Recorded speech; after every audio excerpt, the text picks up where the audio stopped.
Good morning and welcome to today's Board of Commissioners zoning hearing. This morning, I'm pleased to have Pastor Andy Daniel with First Christian Church of Mableton here to provide our invocation, followed by Officer Meredith, who will provide the pledge. If you are willing and able, please stand up for our invocation. Pray with me, if you will. Father, we begin our day today and these meetings before this commission coming to your throne to recognize you as sovereign Lord of the universe. We give you praise for your steadfastness and for your holiness. Father, I pray for the citizens of Cobb County that you will bless them, that you will meet them exactly where their need is today, as you have been faithful to always do. Lord, I pray for those who are here to present before this commission, that you are working with them. And Father, we pray especially for these elected leaders, that you would give them wisdom, that as they seek you, they will find you. Father, I pray that you give them the strength to handle difficult and challenging issues that come before them.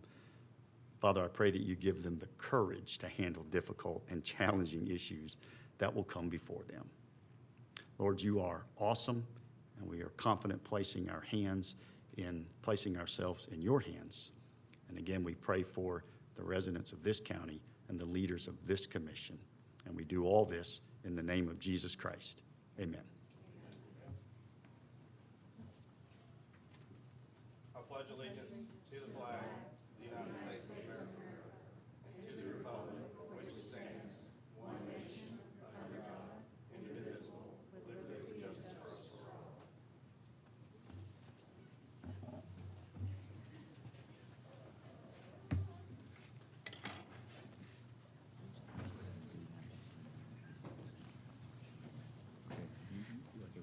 Our meeting is now called to order.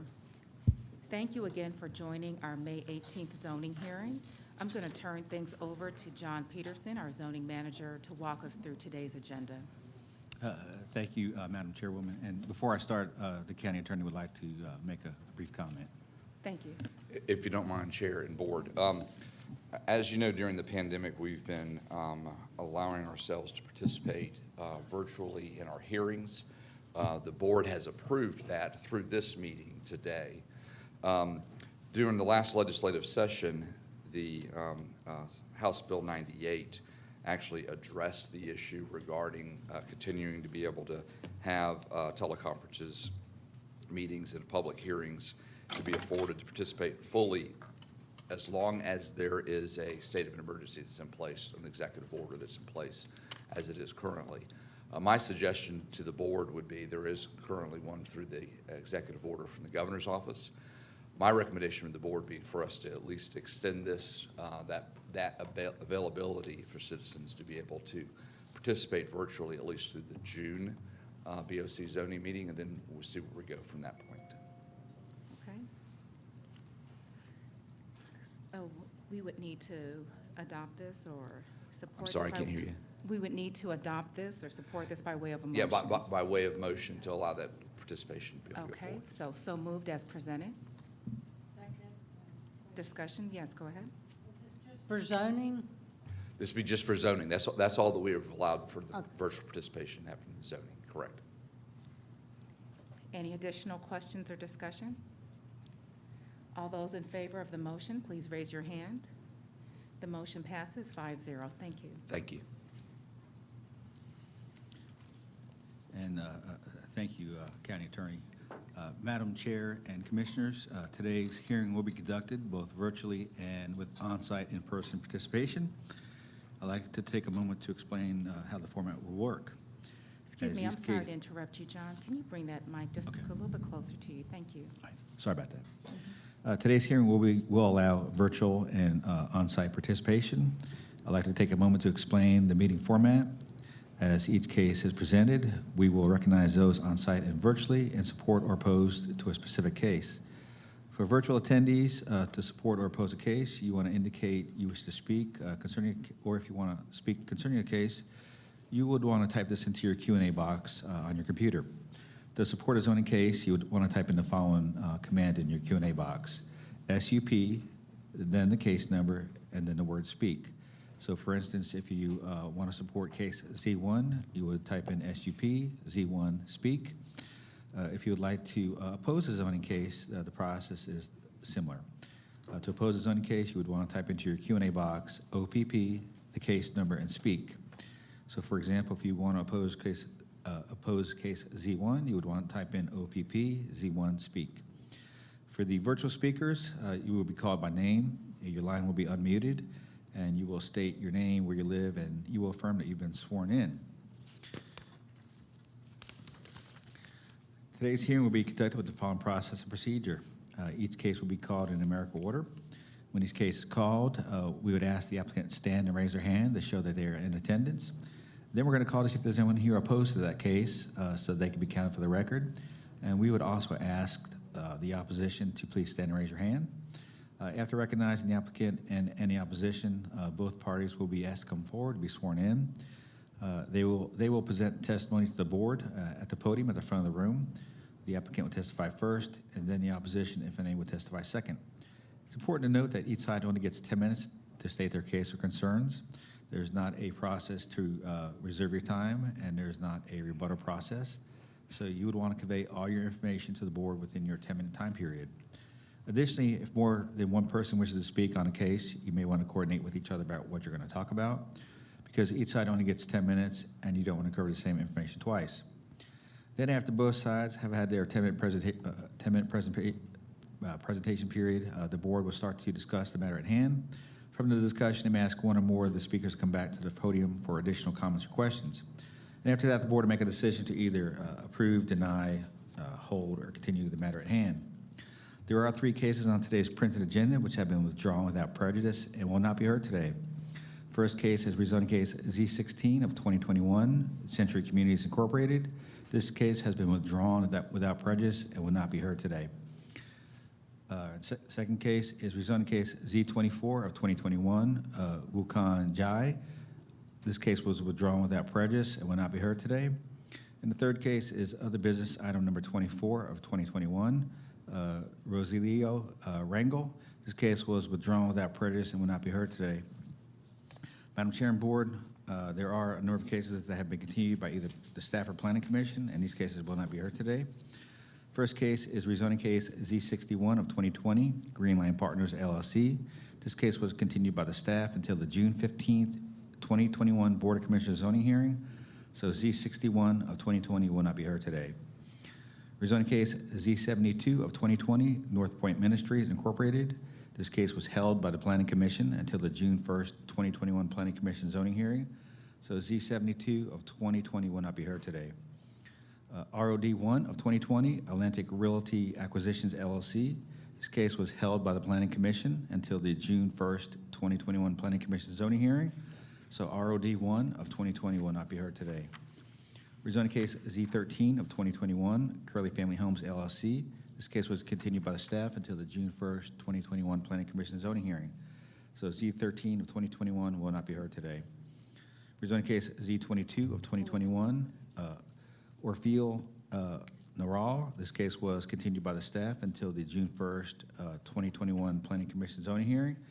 So rezoning case Z22 of 2021 will not be heard today. Rezoning case Z23 of 2021, 5912 Mapleton Parkway LLC. This case was continued by the Planning Commission until the June 1st, 2021 Planning Commission zoning hearing. So Z23 of 2021 will not be heard today. Rezoning case Z25 of 2021, the Furniture Mattress Warehouse LP.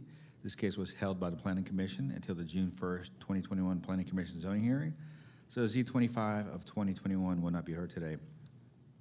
Rezoning case Z26 of 2021, Orchards Development LLC. This case was continued by the staff until the June 15th, 2021 Planning Commission zoning hearing, or excuse me, June 1st, 2021 Planning Commission zoning hearing. So Z26, no, pardon me, that's not right. Okay.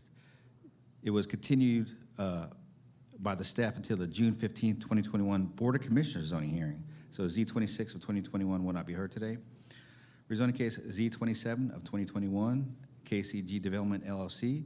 This case was continued by the staff until the June 1st, 2021 Planning Commission zoning hearing. So Z27 of 2021 will not be heard today.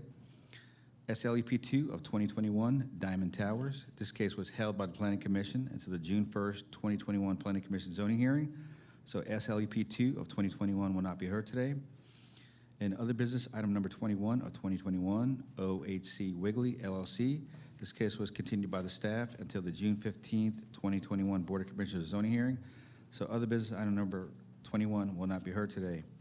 Madam Chair and Board, there is going to be one case that the staff needs to ask the Board to continue. That's on the printed agenda to be heard.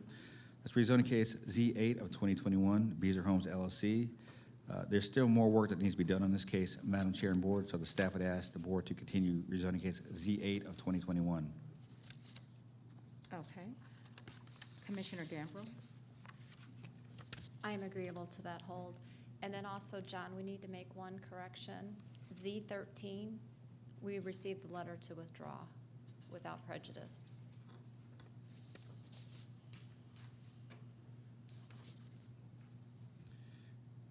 Okay, and the reason why it's on your agenda here, Commissioners, is because it's still a pending case before the Planning Commission. Okay. So we're going to withdraw it next month. Okay, thank you. Thank you. No, we still need a motion for the case C8. I'll make a motion to add Z8 to the continued or held cases. All right, second. Any discussion? All those in favor, please raise your hand. The motion passes 5-0. Thank you. Thank you. I would like to ask the people in today's audience, if you have a cell phone, please turn the volume off on your cell phone, as the ringing does interfere with the broadcast and the presentations. And any person wishing to speak before the Board of Commissioners must file a campaign contribution disclosure statement. If within 2 years immediately preceding the filing of a rezoning application, a campaign contribution totaling $250 more was made to a current member of the Board of Commissioners. Additional information about this requirement is located on the table in the back of this room. And I want to remind applicants, opposition, or any interested party that information is due to this board the Wednesday prior to this hearing. Any information submitted after the Wednesday due date may or may not be considered by the board at their discretion. At this point, Madam Chair and Board, I'm ready to start the consent agenda. All right, thank you. Thank you. Cobb County Board of Commissioners, zoning hearing consent agenda for May 18th, 2021.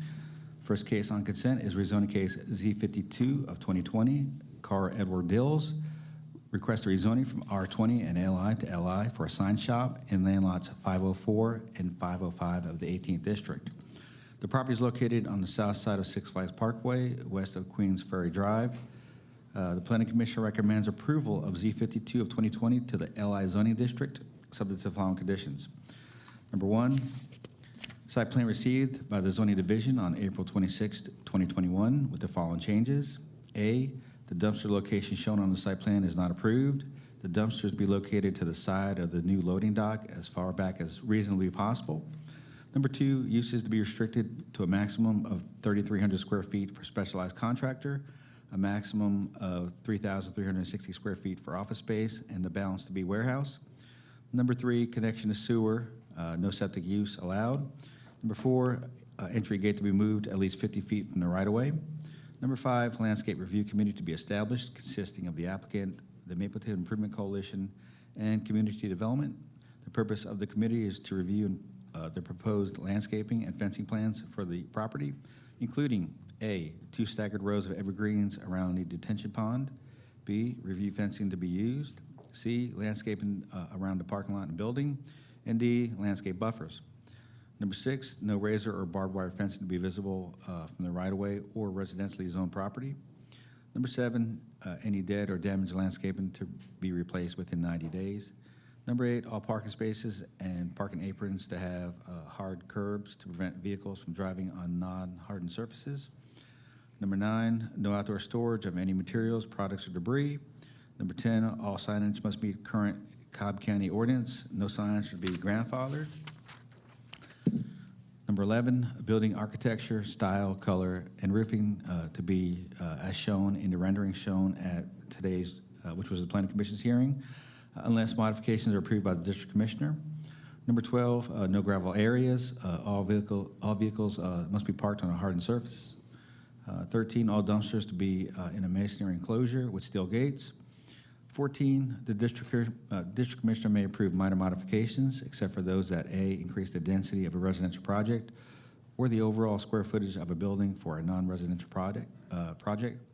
B, cause a reduction in the size of an approved buffer. C, cause the relocation of a structure closer to the property line of an adjacent property that is zoned in the same or is more restrictive in its designated zoning.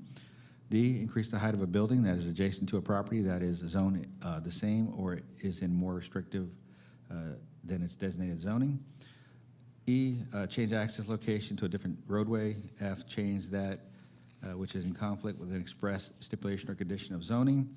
And G, requires a variance or violates Cobb County ordinance. And 15, staff comments or recommendations, not otherwise in conflict. The applicant is here. Is there anyone here opposed to rezoning case Z52? No. Madam Chair and Board, let the record show there's no one here opposed in person or virtually to rezoning case Z52 of 2020.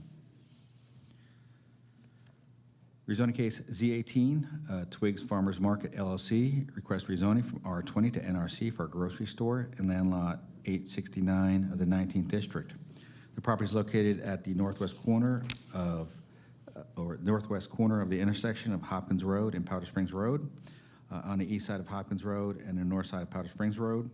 The Planning Commission recommends approval of Z18 to the NRC zoning district, subject to the following conditions. Number 1, letter of agreeable conditions from Michelle Battle, dated May 4th, 2021. And number 2, staff comments or recommendations not otherwise in conflict. Is there anyone here opposed to rezone case Z18? No. Madam Chair and Board, let the record show there's no one here opposed to rezoning case Z18, either virtually or in person.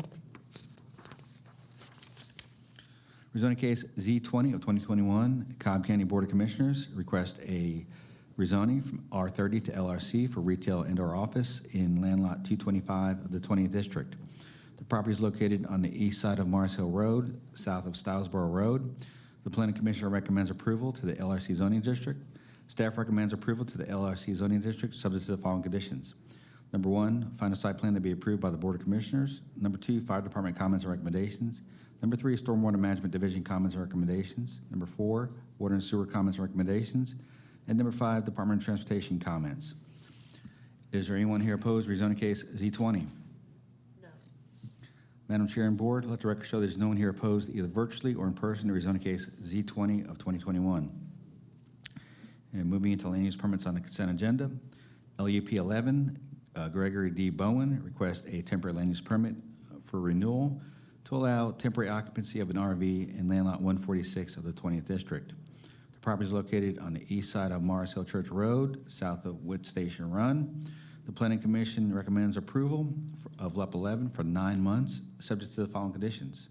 Inclusion on the Board of Commissioners consent agenda. Is there anyone here opposed to LUP 11? No.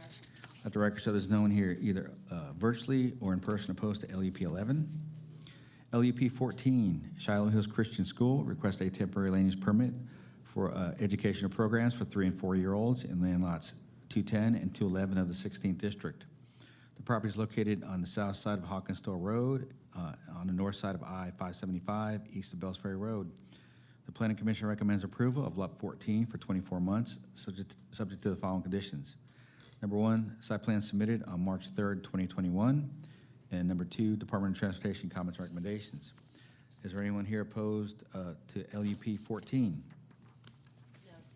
Madam Chair and Board, let the record show there's no one here opposed virtually or in person to that land use permit. And moving into other business items on the consent agenda.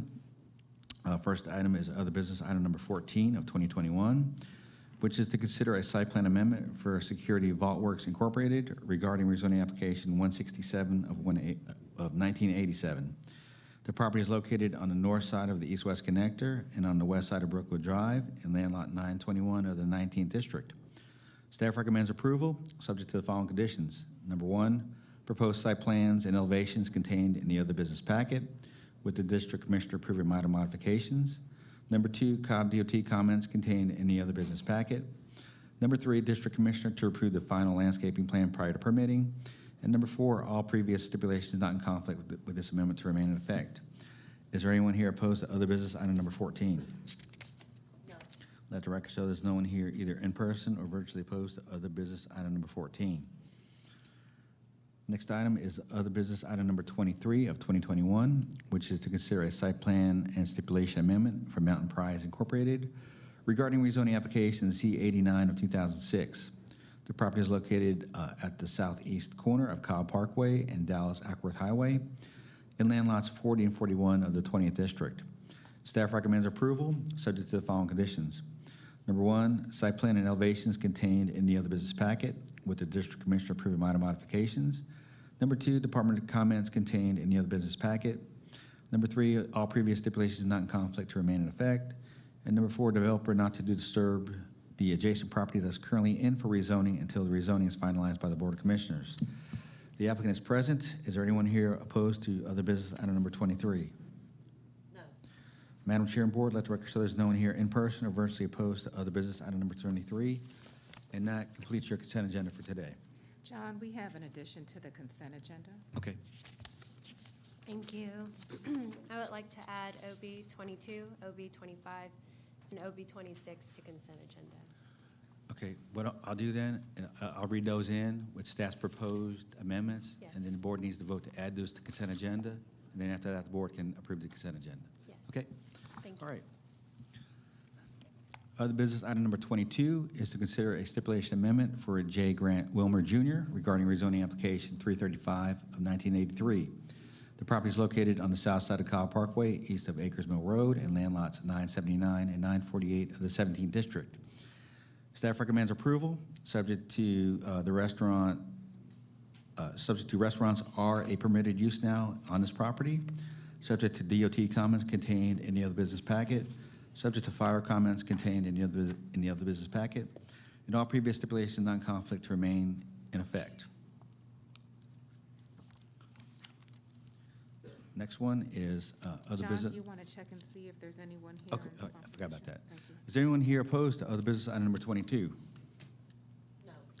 Madam Chair and Board, there's no one here opposed either virtually or in person to other business item number 22.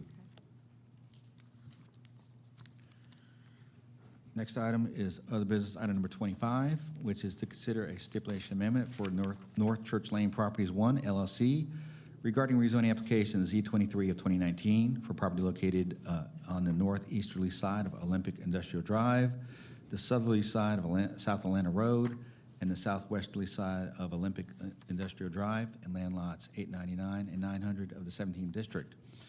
Staff recommends approval, subject to allowance of retail space in the building. Number two, fire department comments contained in the other business packet, and all previous stipulations not in conflict with this amendment to remain in effect. Is there anyone here opposed to other business item number 25? No. Madam Chair and Board, there's no one here in person or virtually opposed to other business item number 25. And finally, other business item number 26 is to consider a stipulation amendment for Branch Acquisition Company LLC regarding rezoning application Z64 of 2017 and land lots 692, 693, 748, and 749 of the 17th District. The property is located on the east side of Oakdale Road, the north side of West Village Crossing, on the west side of Pine Street, and on the southwesterly side of Atlanta Road, and on the north and south sides of West Village Way. Staff recommends approval, subject to Exhibit B contained in the other business packet, subject to the fire department comments contained in the other business packet, and all previous stipulations to remain in effect that are not in conflict. The applicant is present. Is there anyone here opposed to other business item number 26? No. Madam Chair and Board, there is no one here opposed virtually or in person to other business item number 26. And now we'll complete your consent agenda. Okay, John, we will have a separate motion to add other business item 22, 25, and 26 to the consent agenda. Okay, Commissioner, would you like to make that motion? Motion to add other business item 22, 25, and 26 to the consent agenda. Okay, is there a second? Second. Any discussion? All those in favor, please raise your hand. The motion passes 5-0. Thank you. And now we would need to vote on the revised All right, consent so- agenda. Yep, I move that we approve the consent agenda as revised. Is there a second? Second. Any discussion? All those in favor, please raise your hand. The motion passes 5-0. Thank you. Thank you. Those who are here for the consent agenda are certainly free to leave at this time. Thank you, Madam Chair and Board. Okay, moving on to the first case to be heard today is rezoning case Z11 of 2021. Venture Communities LLC requests a rezoning from GC to RM12 for condominiums in land lot A54 of the 17th District. The property is located on the east side of I-75 at the terminus of Leland Drive. The applicant is present. Is there anyone here opposed to rezoning case Z11? Yes. We have one. Okay. Madam Chair and Board, there's one person here in person opposed to rezoning case Z11, and there's no one here virtually opposed to Z11. So I would ask the one person to please come forward to be sworn in. Thank you.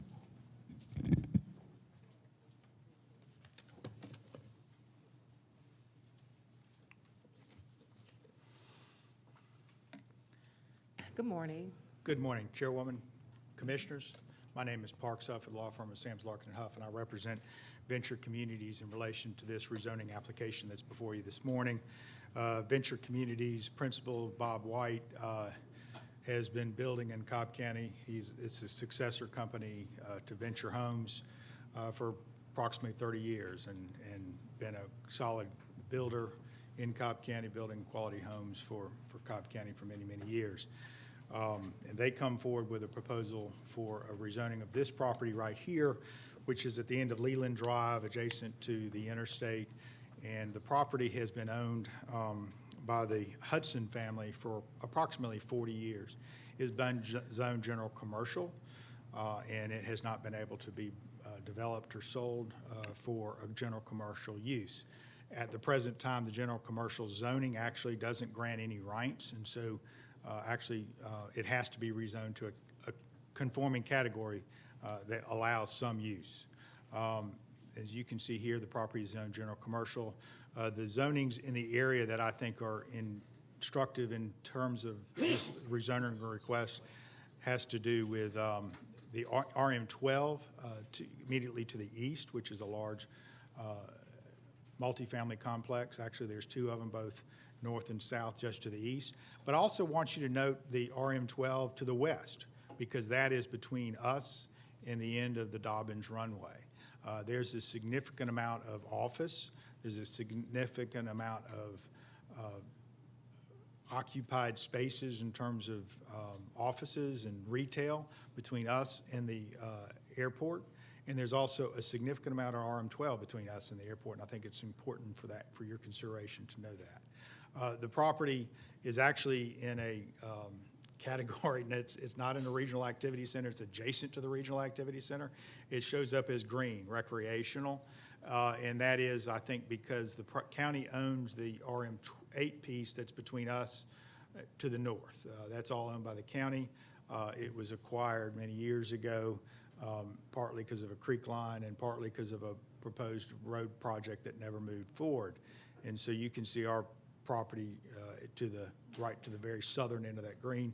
So it's GC, not in a neighborhood activity center or community activity center, so that GC category grants no uses. What my client proposes is a product that is not available in this area. It's a for sale product. It is a stacked flat for sale product that 38 condominium stacked flats at the end of the road, and you can see how the layout is done so that you've got it clustered around a central green area, but more importantly, three of the buildings face out towards green space. There's a significant amount of green space with a creek line that is in that area here, and we're taking advantage of the fall. Actually, this property falls off quite a bit, so we're kind of below the grade of the interstate in this location. We plan to have some walking trails to be activated so you can walk along the creek line. And one of the other features of it is having a significant amount of guest parking. I know that's always a challenge in these type communities because you have to park for, the guest situation, but also for living, and we've got ample of both. This shows you the little better aerial view of the property. And again, I want you to note the significant amount of occupied spaces between us and the airport and the RM12s that are both east and west of the subject property. This is a visual of the product that we're talking about. And so this would be facing out towards either the central green space or facing out towards the adjacent properties. And so you can see the frontage, and they have different entrances for the different units as they're stacked on top of each other. And then this is the rear view showing the parking. So there's a parking pad, and then there's parking in a garage. And each home will have a separate entrance, have a separate patio. And this product is provides a for sale, owner-occupied option that, quite frankly, is not available in this area, and that is desired in this area. They expect the sale prices to be $320 to $380 is expected sale price. And when you think about it that way, you realize this is a $13 million investment in this portion of the county. And investment in this area is always desired, and investment in any part of the county is always desired. One of the questions had to do with how we were going to shield the trash receptacles and AC units and things like that. So we showed a visual of how that was going to function here. This just gives you some more schematics of exactly how the product's laid out. And this is, again, a pulled out view. And I'm showing you this because, again, you can see the airport runway at there, and you can see the significant amount of occupied space, either residential or business, between us and the airport. And I know that this was recommended approval by your staff. It was recommended approval when it came up last time before the Planning Commission, and it was withdrawn and refiled, and the Planning Commission recommended now after the Dobbins raised concerns about it. One thing I want to bring out is that their concern has to do with the APZ zone, and that is a 3,000-foot wide zone, 5,000 feet from the end of the runway. And most of our property is in it, but a small portion of it is out. Quite frankly, if our property was 800 feet north, I don't think any of our property would be in that zone. It just shows you how we're at the edge of the zone, and we are, and this shows that more graphically. We're at the very edge of that zone. And so we're not talking about something right in the center of that zone. And we're also not talking about bringing a product or use that is inconsistent with what you already have in that zone. And I understand the concern of Dobbins and concern about the conflict with uses. But I submit to you a couple things. One is, actually, it doesn't say there shouldn't be any residential in that zone. It should be limited to like 1 or 2 units per acre. So, if you're talking about 10 versus 38, I know that sounds like a big number, but really 10 homes there, 38 homes there, in the scheme of things, that's not a big difference. And also, if you had this as occupied office space, you could have a lot more people in that space than that. I'll also submit to you, and I think you're all very aware of the battery, which sits to the south of this, and the significant amount of people that are in that area. So I think if Dobbins has any challenges with conflict of uses, it has more to do with a significant amount of office and entertainment space around the battery than this use here. The topo is something that I think is important to recognize, is the fact that we're taking advantage of that grade. So we're actually be dropping down, and you can see then we're taking advantage of the creek line there, and that provides visual barrier and sound barrier from the interstate, and also recesses us down. This is I think one of the most important visuals to see, and that is, the question is residential makes sense in this location? And this picture right here shows you the RM12 apartments to the right, which is for rent apartments. And that sold recently over $200,000 per unit. So the value of that is quite high, and it's a very nice complex. And then to the left, if you go to the end, that's where we're talking about doing a for sale product. So our for sale product will be a slightly higher price, but not inconsistent with what you have in the area as a for rent. So we're bringing a for rent product into this area. You also have in front of you is a petition from some of the residents of the area and owners of the venture community. Mitchell, if you want to come up, showing their support. Sean Randall has walked up and down Leland and has talked to all the property owners in that area and has received support, and that is the petition that you have before you there. And at this time, I've got Mr. Cook, who is one of the property owners, wants to come up briefly. Mr. Cook, you have about 40 seconds. It's going to be hard for me. My name is Mitchell Cook. I'm a resident of the city of Marietta. I also am the manager of Windy Hill Self-Storage. We own the self-storage property at the end of Leland Drive, or the beginning of Leland Drive, I guess it was. And, you know, we looked at this property originally when we were developing our site 3 years ago at the end of Leland Drive as zone general commercial at the time. And it just didn't work for us. That's a dead-end street, and it just commercial, it just didn't work. And so we came in closer to the street. But we're completely in support of any kind of positive development along Leland Drive. We see this development as a very positive development, a nice use of a property that's difficult for anybody else to do anything with at the end of a dead-end road next to the creek. Okay, thank you. Thank you.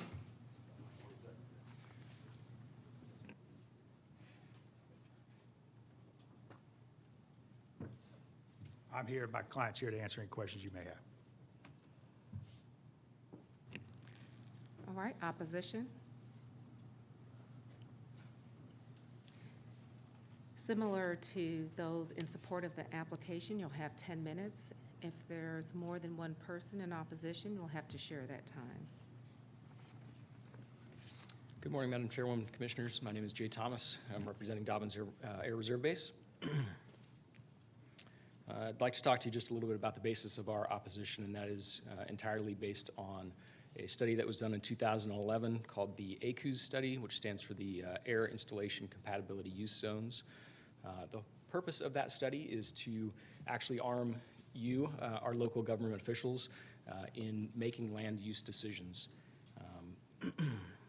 It's also to protect our aircraft operations, to make sure that we can continue to do that in a safe manner with the public interest in mind and their safety and well-being. As I mentioned, the whole goal of that is to provide land use guidelines for your decisions to be made in the future. We focus mainly on two areas in that study. Number one is noise. If you take a look at your packet, it is mentioned that this land is in the noise zone. That's actually not correct. It's just outside of what we consider to be a noise hazard zone. So we can make that correction. The other thing that it does take a look at is the land use. It has multiple tables that takes a look at each of the different zones within the APZ1, the APZ2, and the clear zones, as well as noise zones, and makes recommendations for all kinds of different types of land uses in those different zones. So those are the two big focus areas. And a point of clarification on what those zones allow or don't.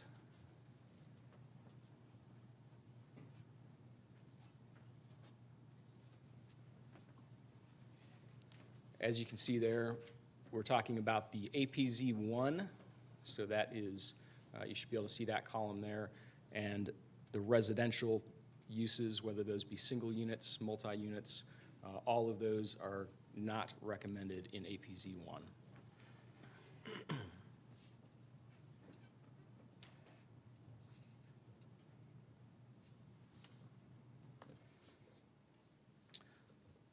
With that, I have no further comments, but I will be available for any questions that you may have about aircraft operations or why the DoD makes these types of recommendations. But that is our opposition to this plan. Thank you, sir. Is there anyone else in opposition? All right, we'll turn things over to you, Commissioner. Thank you very much. If I could have the applicant please return to the podium. Yes, Parks, if you're here, may you please come back?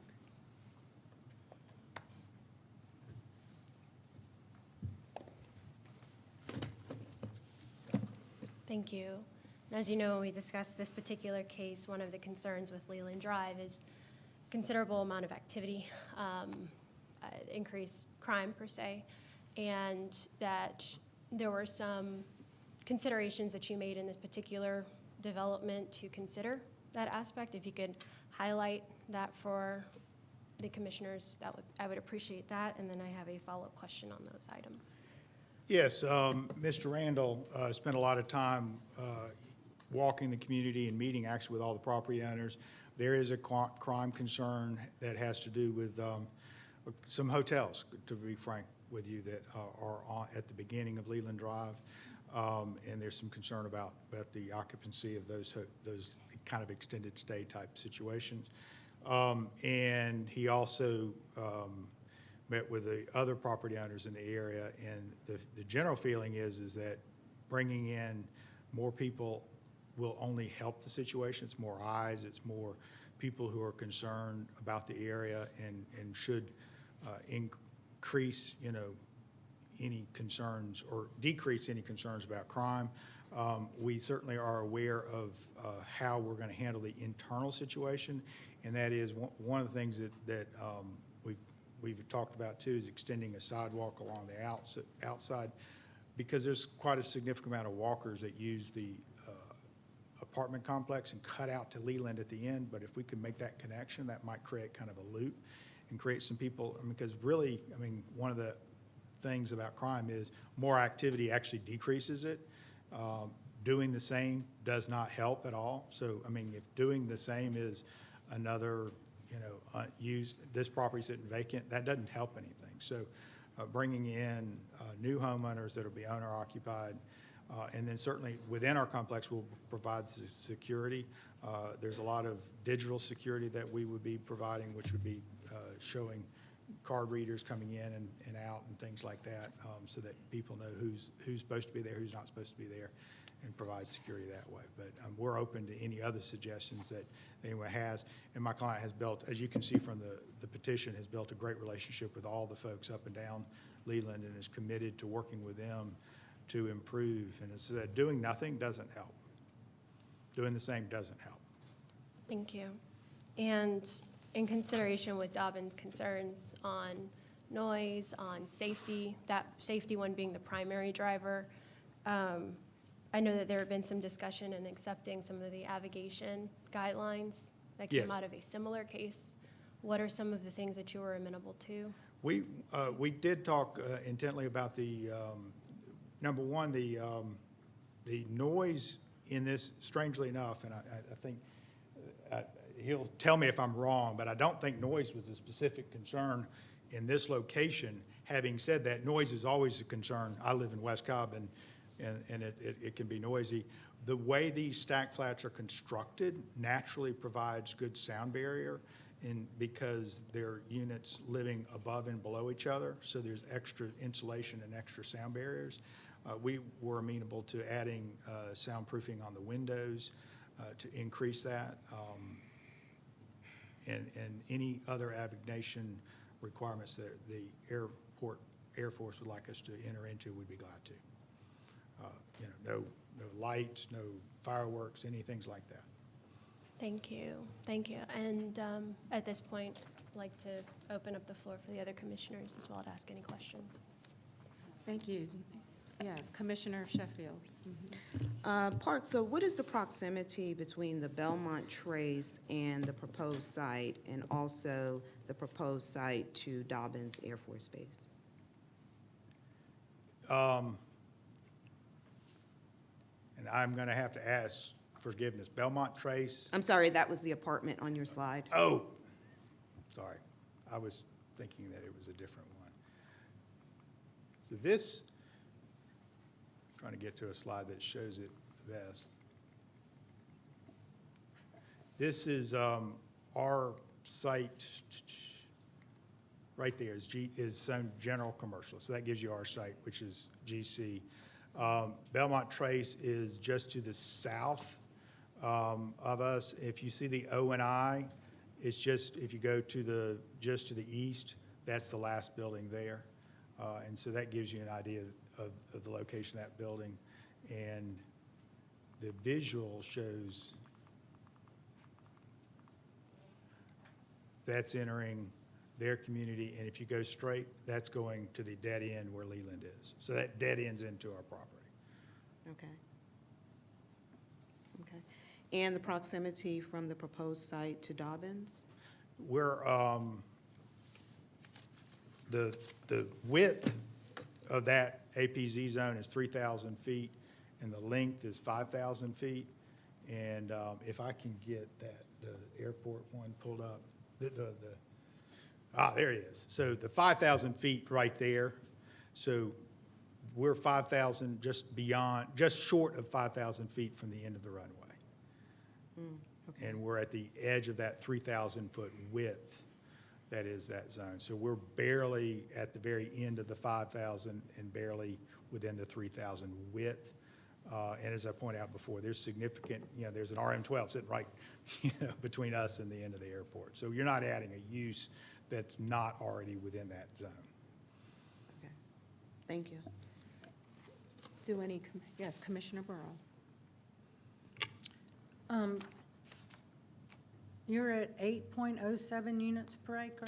Yes, and if we have talked about and we're asking for RM12 because of the 8.07. If you wanted to zone it down to RM8 and we'd lose a unit, we're okay with that. Well, that's what I was going to ask. You're right next to RM8, Yeah. and Yeah, you're just over. We would, of course, be glad with RM8 with a stipulation that we get the number of units so it's rounded down, but if you didn't want to do that, we'd be okay to just flat set it at 8 units per acre. Well, and the issue I have, I guess, is the other RM8 and RM12s around you, I guess, are grandfathered in for the flight path.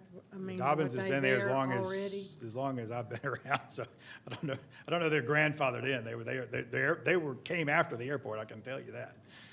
But I mean, before the study or the flight path. This APZ, Zone. I don't know how long the APZ zone's been around, but it's been around for a while. But yeah, there have been different studies and different things. But so they're those might existing, and this precede would that. be new, adding to, so, okay. Just curious why. Are there any additional questions? Commissioner Gambrill? I just have a comment, because it's my understanding when the future land use map was changed to make this zone to park, that the landowner did not oppose it.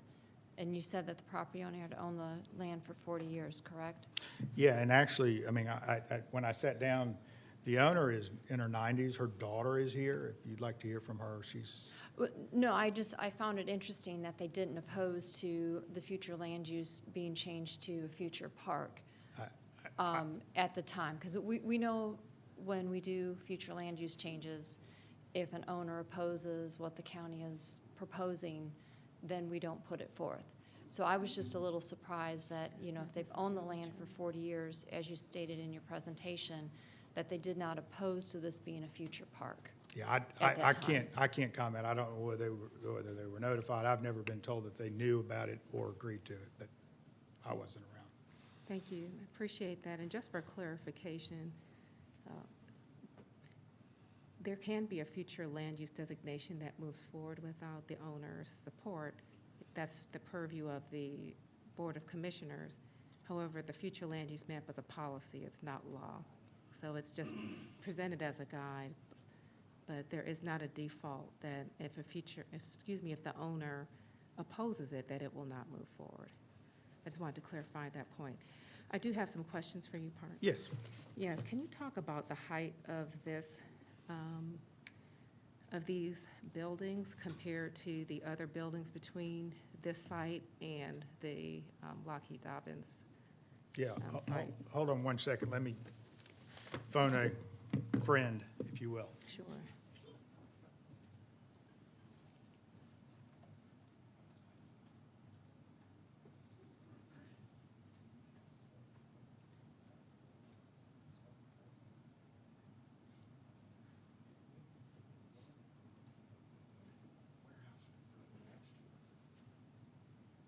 If I can get back to my presentation, the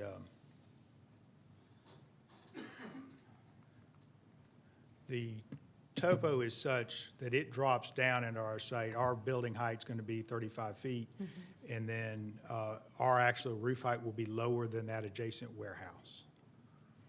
Okay.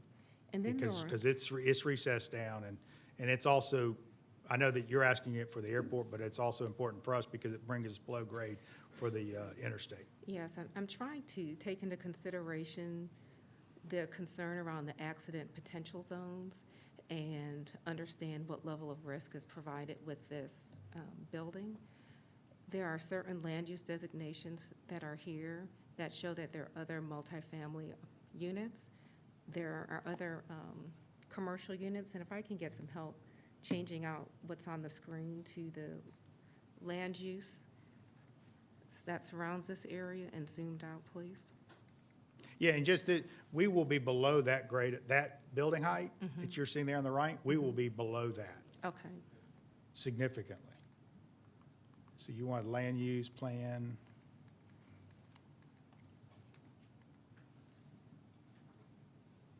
It's all regional activity center. Okay. And while that's being pulled up, I went to the Navy military site and just looked at accident potential zones. And similar to the future land use map, that's also a planning tool. It's not law, it's a guide. And what it does is clarify where accidents could occur. However, it doesn't reflect the probability of an accident occurring. And it does state that there is interest in mitigating conflicts between the community and the military. And so as I'm looking at this, I'm trying to see what type of other uses are here that could potentially have the same challenges that the site has had. Yeah, I mean, What I, you got extended stay hotels that are full of people at the end of this street. So, I mean, that's a use, that's commercial use that would put more people in conflict. yeah. Can we zoom out of this map so we can see the Lockheed site?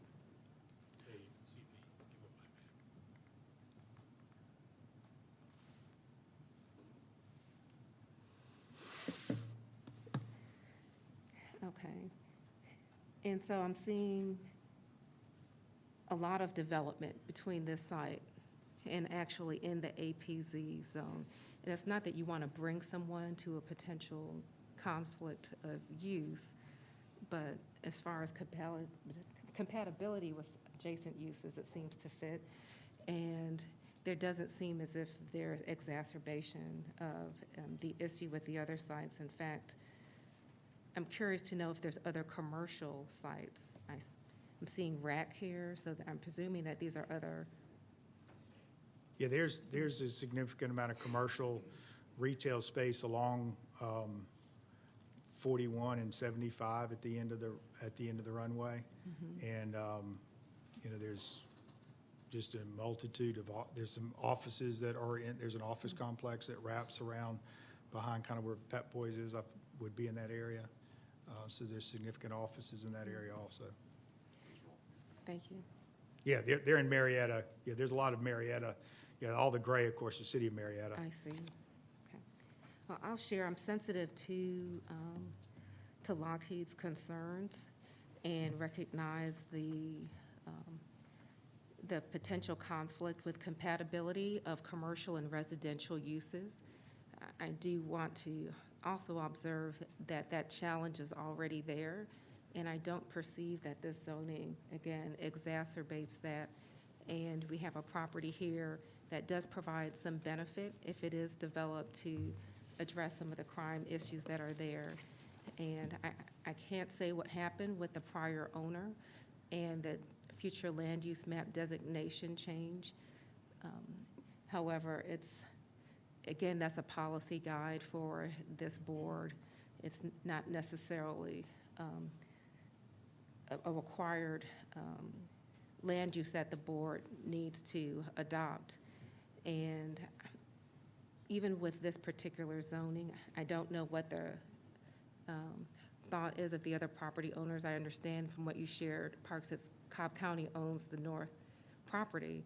So there's still the potential to keep the majority of that future land use designation for parks as a park property. So I'm amenable to this zoning application.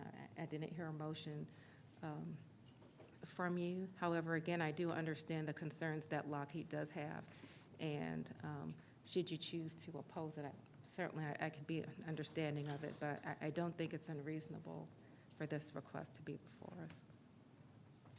Thank you. Thank you. So I will go ahead and make a motion unless there are any other questions. All right. I would like to make a motion to approve with the following stipulations. Obviously, adherence to all staff comments and recommendations, any stipulations that were provided prior, but would also like to include the avigation limitations here as suggested, which included the permissibility to make low and frequent flights over the area, to regulate or prohibit the release of any air into the air of any substance that would impair the visibility or otherwise interference with operations of aircraft. So that includes, but is not limited to, dust, steam, smoke.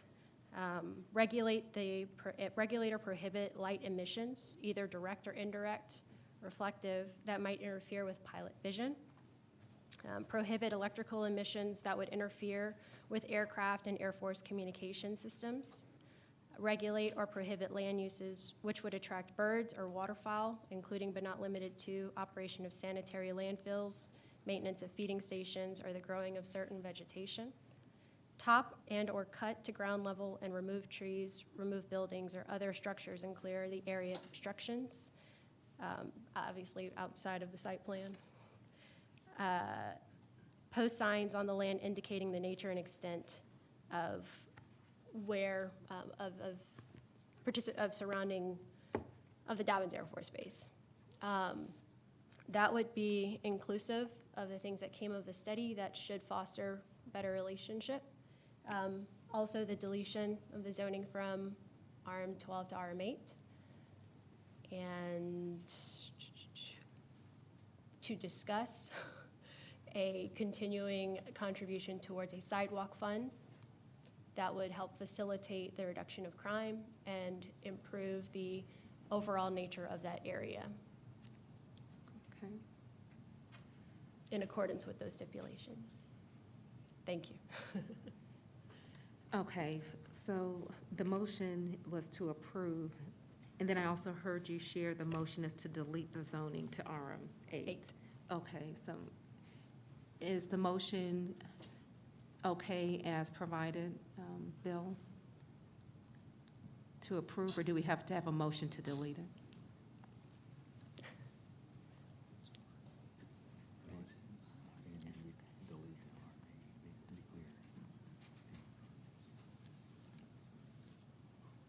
We'll follow your lead.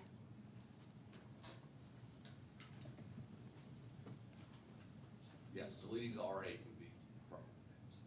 And my understanding from Mr. Huff that he would consent to that as well. Okay, since she put forward the motion, can she just modify her motion prior to a second? Bill? Yes. Okay. Would you like to modify that to deletion to RM8? What am I supposed to say? Because that's what I thought it said. Yeah, so we had a motion to approve, but the request was for RM12. I see. And what I'm hearing you suggest is RM8. Yes. And so I want to make sure that when we do support your motion, that we're supporting your desire for RM8. Okay. Deletion to RM8 with a restatement of what I had said afterwards? Or how do I Correct. phrase So it? instead of approving the application to 12, you're actually, your motion is deletion to 8, along with the same stipulations that you just announced. Okay. Is that correct? Motion to delete the zoning application to an RM8 with all of the stipulations previously articulated. Thank you. Yes, John? And, I hate to bother a really great motion, but just to clarify, can we also add in the letter from Park Suff dated February 23rd, 2021, and all staff comments not in conflict? Would you like to add that in, Commissioner? Yes, if I could hear correctly with all. It's Parks Huff letter from February 23rd, 2021, and all staff comments not in conflict with your motion. Okay, yes, I would like to add that to my motion. Thank you. Thank you. Thank you. Thank you, Commissioner. Is there a second? Second. Any discussion? All those in favor, as the motion has been presented, please raise your hand. All those in opposition, please raise your hand. The motion passes 3-2 with Commissioners Burrow and Gamble in opposition. Thank you. Okay, moving on to the next case, rezoning case Z19 of 2021, Trayton LLC, request rezoning from R20 to R15 OSC for a single-family residential subdivision in land lots 458, 459, and 504 of the 19th District. The property is located on the south side of Macklin Road and on the north side of Gaydon Road, west of the intersection of Macklin Road and New Macklin Road. The applicant is present. Is there anyone here in person opposed to rezoning case Z19? Madam Chair and Board, there's one person here in person opposed to rezoning case Z19, and there is no, oh, there's one, and there's one person here virtually opposed to rezoning case Z19. So at this time, I would ask the person here in person to please come forward and be sworn in.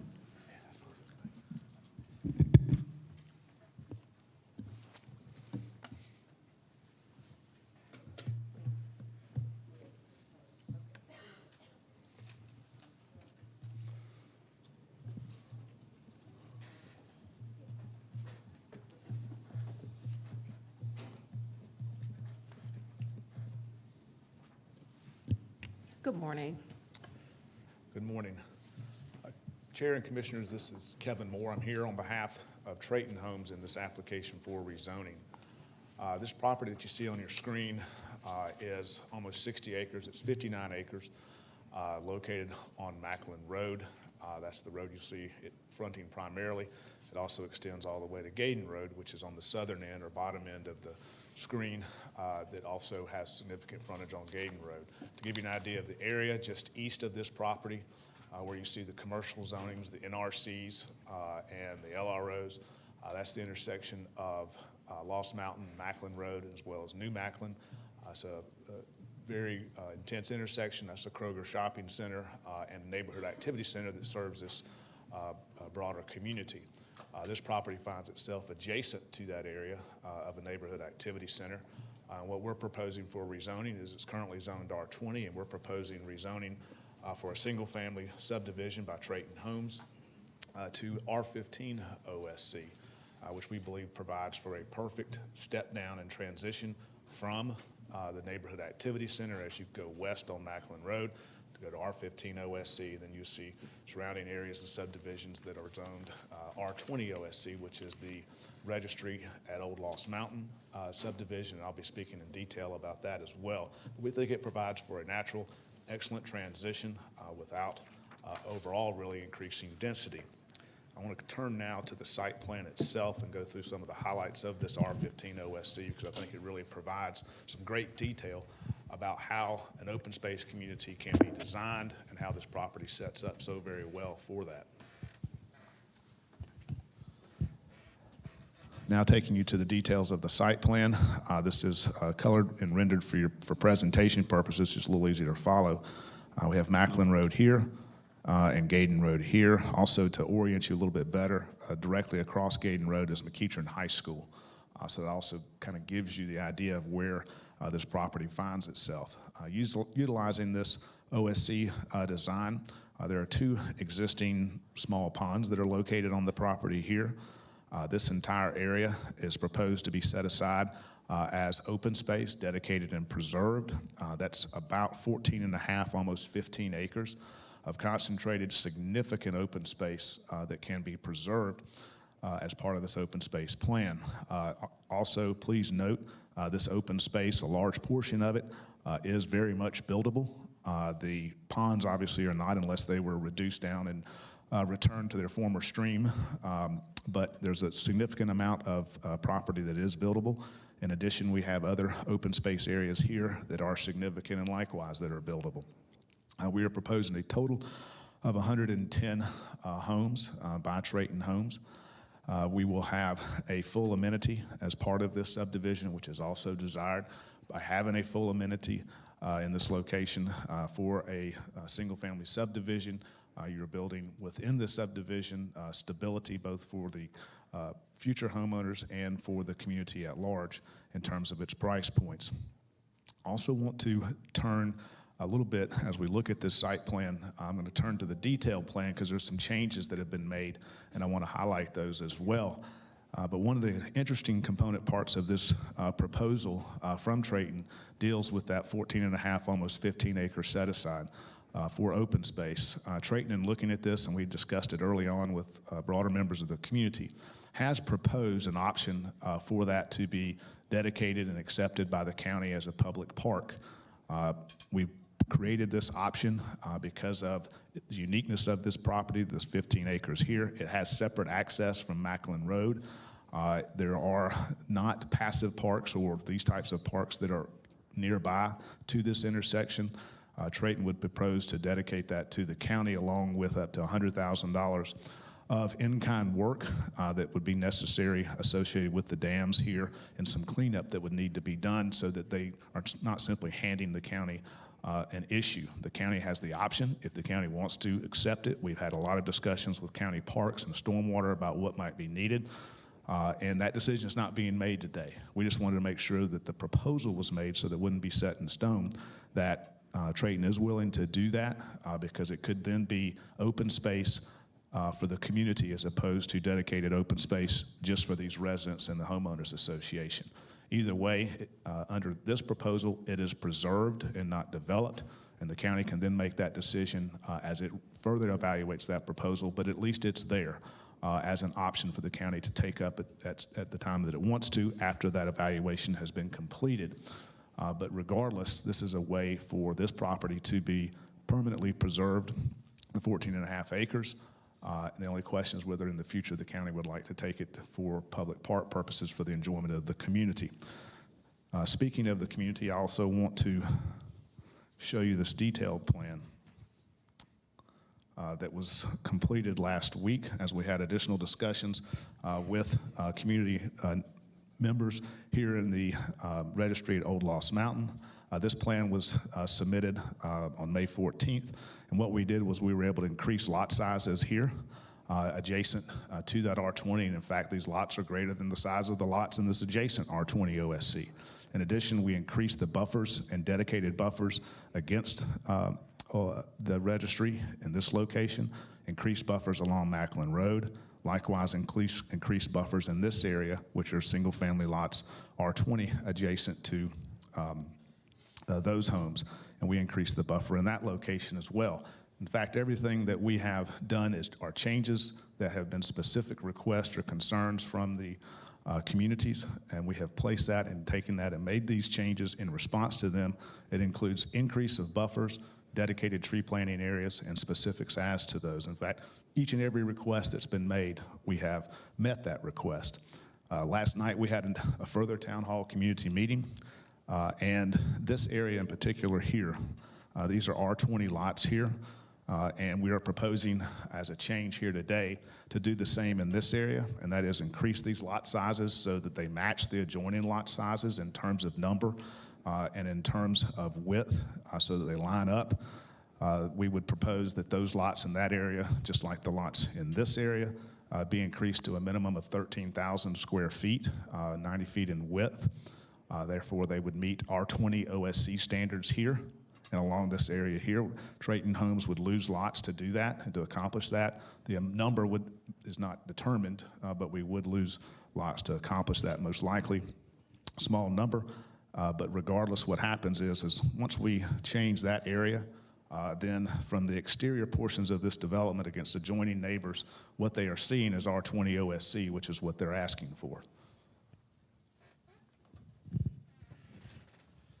Also, speaking of the registry at Old Lost Mountain, which is the subdivision on the left-hand side that's zoned R20 OSC, it was zoned R20 OSC in 2003, but we had different rules back then for R20 OSC. So when you actually look at how that's zoned and how that's been developed, there's some interesting comparisons as to R20 OSC that's adjacent to us, and what we're proposing is R15 OSC. First, the minimum lot size in the R20 OSC registry at Old Lost Mountain is 10,000 square feet. That's the minimum lot size proposed for us here, the exact same. Moreover, you have 40% of the lots in the registry at Old Lost Mountain that are less than 13,000 square feet, which is now the minimum required for R20 OSC, very similar to us.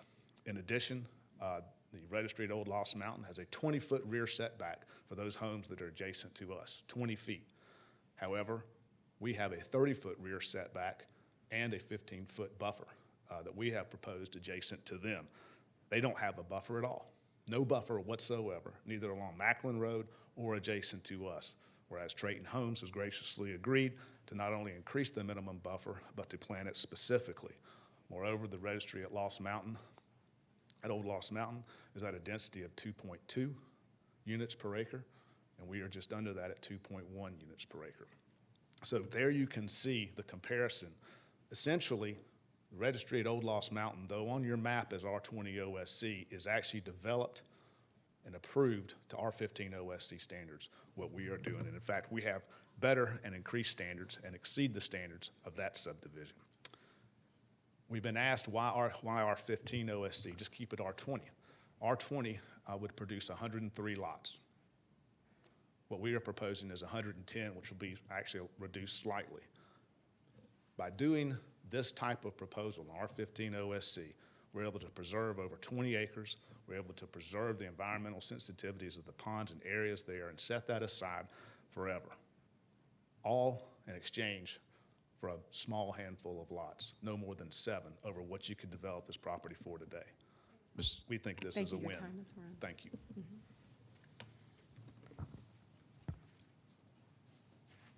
Okay, those in opposition may please come forward.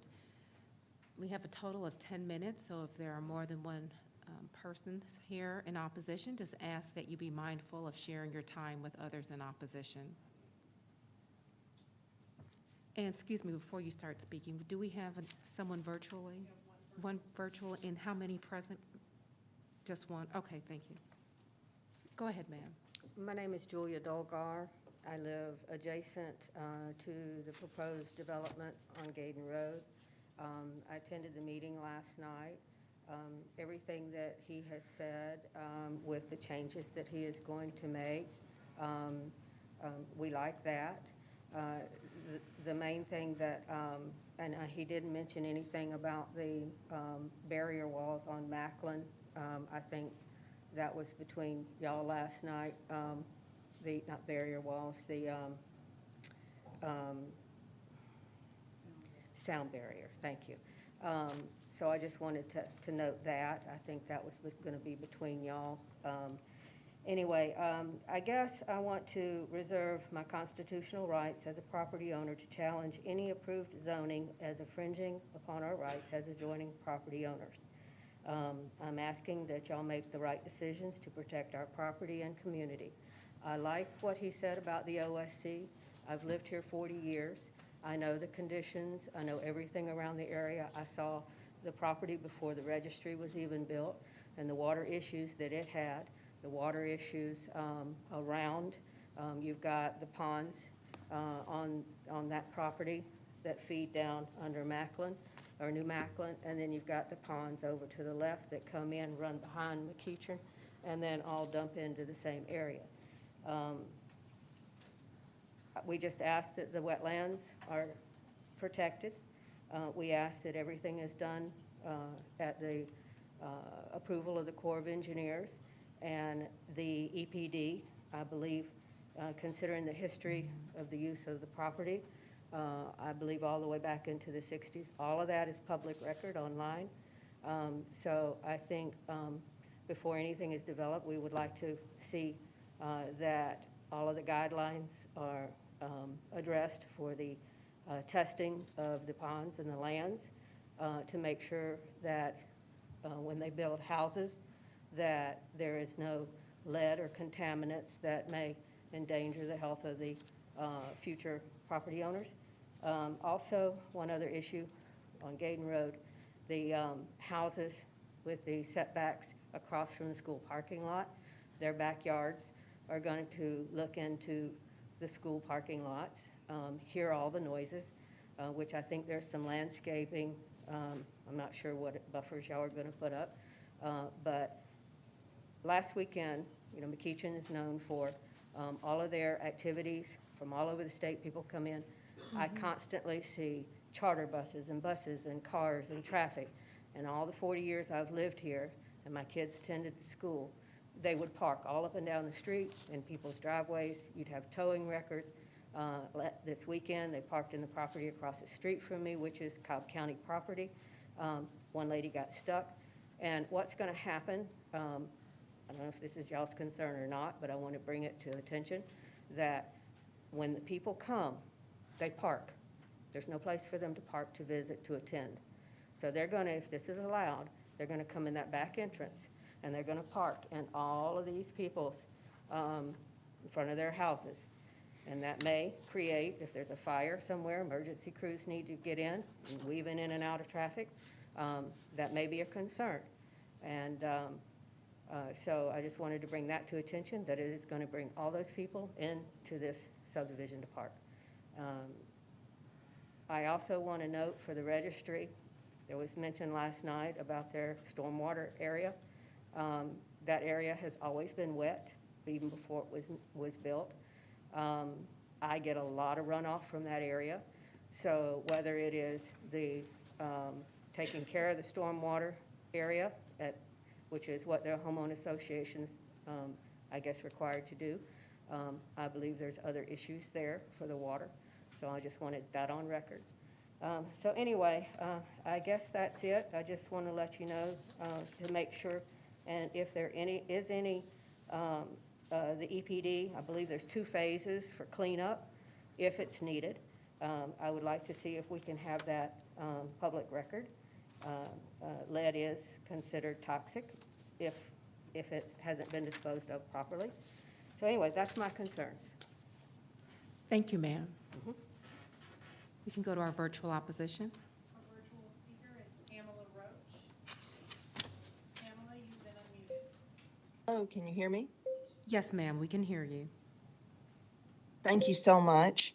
I happen to love the virtual participation option, so thank you very much. And I just wanted to say that this area of Z19 as proposed is widely known as swampland and environmentally troubled. It's definitely a fragile area ecologically.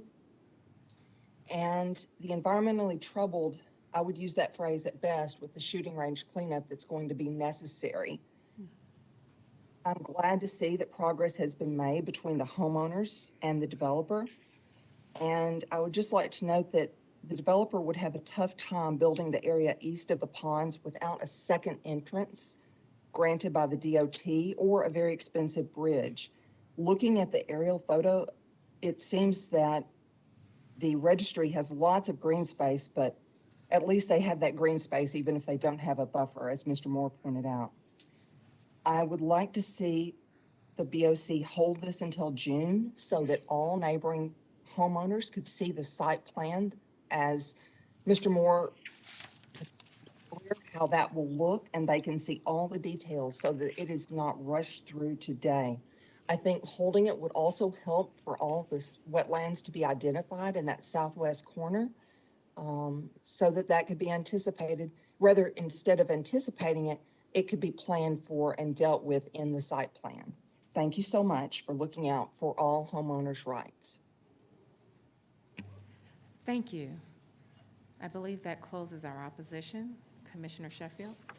Before we get started, may I ask if Ms. Roach is still with us? Are you there? Yes, ma'am. Can you share with us the proximity of your residence to this proposed site? I live probably about 5 miles north of there, or 10, but I travel through there frequently as I do business. My dogs require frequent veterinary care recently and over the last several years, and our vet's near there. Okay, so your residence is 5 miles from this location? I am up off of Lost Mountain Road. Okay, thank you. If I may have the applicant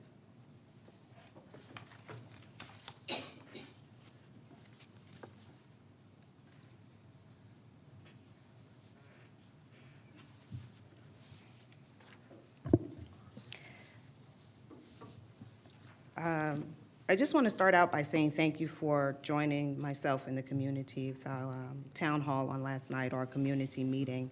But Ms. Dolgar raised several issues that, for the benefit of the commission, I would like for you to address.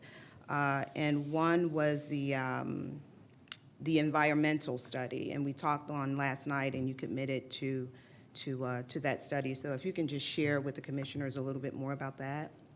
Sure. This property has been in the Wurbel family for generations. Has been known has been used as a firing range. In fact, your Cobb police practice there quite often and have over a number of years and used it for that. So that's the quote environmental issue, so to speak, is because of its prior use. It's well known. Trayton Homes is now enjoying its 50th year. This is their 50th year being in Cobb County as a home building company, and knows this property well. And the very first thing we did when this went under contract was to start the environmental testing. So that environmental testing has been extensive.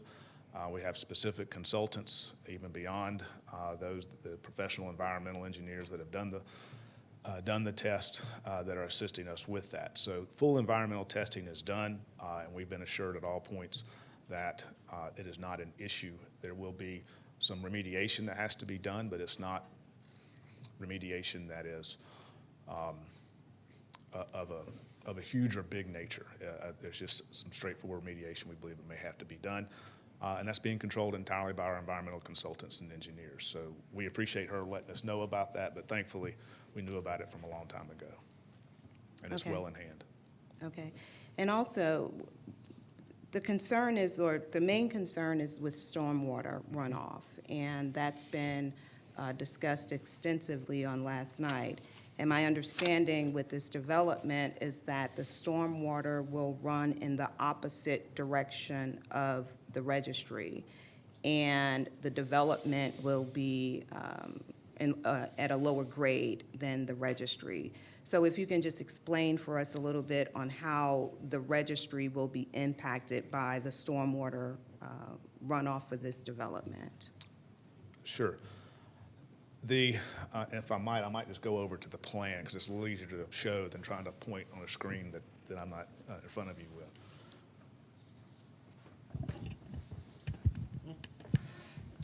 All right, turning to the detailed site plan. Again, this is the registry here.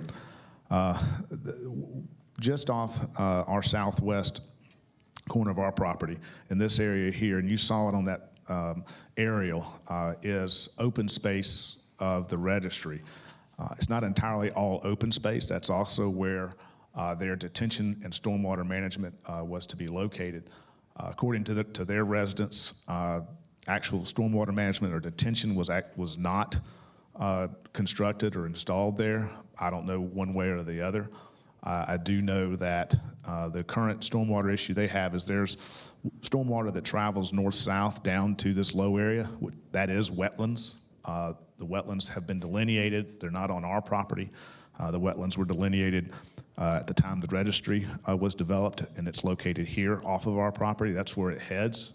That's where Ms. Dilgar was talking about. The wet area is off of our property and located here.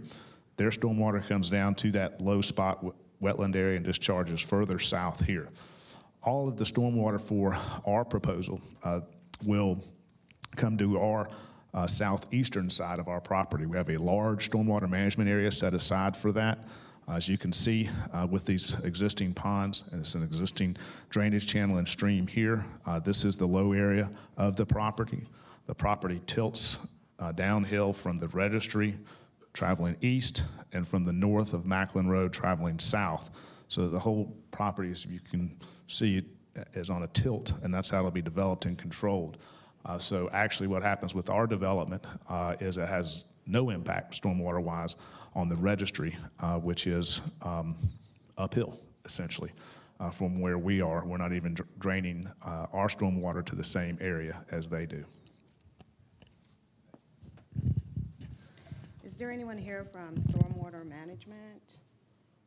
This is Carl Carver. I'm here virtually. Hi, Carl. How are you? All right.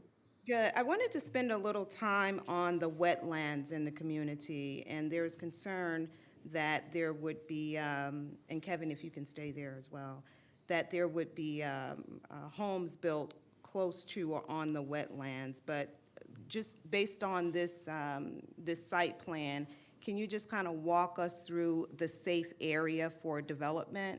I just want to make sure that the residents are understanding and that they're comfortable in knowing that there will not be any homes built on top of the wetlands.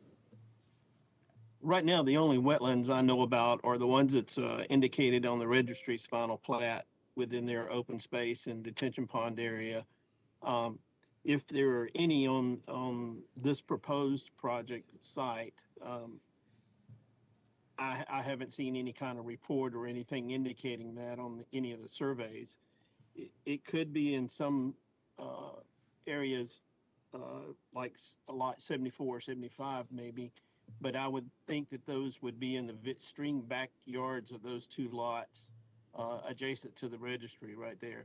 I'm sure before they come in for development plans and approvals that they would have that area looked at by their geotechnical engineering and environmental engineers to make sure those areas are not containing any wetlands. The area south of the registry is wet all the way down to Gayton Road, and I've seen it, and I'm not sure if it's truly wetlands in that area, but it is wet. I don't know if it's groundwater coming up or what, but the registry's detention pond does drain through those properties to the south. You guys have any questions? Yes, Commissioner, I do.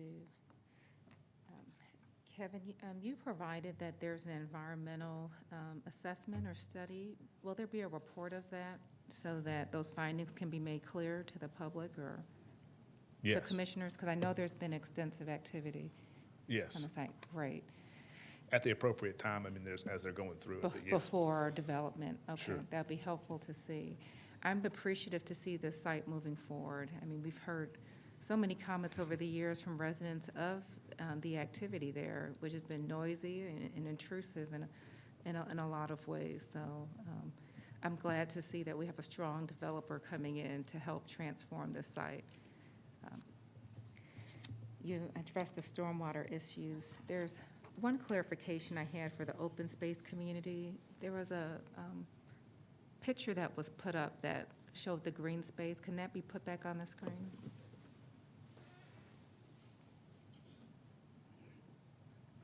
Okay.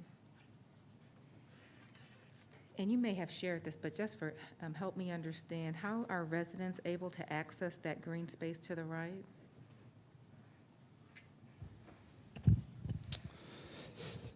Under both options, okay? First, this is the amenity area located here. So it's the full pool, cabana, clubhouse amenity area located here. So access would be provided here for the enjoyment of all of this open space here. In addition, if in the event the county decides it wants to have this as a public park, there actually is a second access point. That's one of the unique qualities here is it already has an existing approved GDOT access drive here from Macklin Road, so that it can be easily accessed from Macklin Road if it was to be a public park. Obviously, we wouldn't do that if it's to remain a part of this subdivision for use by the residents only. But the developer will clear that site so it's usable, or is it usable as is today? This portion of the site, the open space area, there will, because we're setting it aside, it won't be developed, but it will be made functional in terms of its ability to, as a passive park. There's a lot of this area through here that's already open, that's not treed, and it's actually a beautiful area in and along these ponds. And throughout this area for walking trails and picnicking and passive park features, either for the enjoyment of these residents only or for the enjoyment of these residents in the community at large. So it's either way, it will be preserved and a great asset. And a accessible? And very, very accessible Okay. throughout this area, correct. Okay, great. That's part of the beauty of it. It's extremely usable for a passive park or those types of uses. Thank you. And then one last thing, Kevin, you shared that the number of units will be decreased from the 110 units. Do you have a solid number of what that's going to be decreased to? I do not have a solid number. Simply, once our engineer, we heard that comment last night, and so there's obviously not an ability to do that. But so it's not. I'm not exactly sure if it's going to be 1 lot, 2 lot, 3 lot, or 4 lots. But we do know that by increasing those lot sizes in that area, I told you on kind of the bottom left of that site plan, once we increase those, it will result in the loss of probably 1 to 4 lots tops. And Commissioner, you'll stipulate that accordingly? Okay. All right. And we're happy to do that. We understand that's what it would be, and we'd rather work with that. I can't recall seeing a stipulation that addresses something that's variable, you know, such as the unit count, so I'll be curious to hear how that reads. Right. Yeah. Okay. Okay, I don't have any additional questions. Commissioners, do you have any additional questions? Okay, Commissioner Gambrell. So what are we going to do to make sure that the area has been cleared of any explosive devices that might not have detonated? Because it's interesting, we know this has been used as a firing range. We also know that Mr. Rohrbal was involved in, let me say it right, the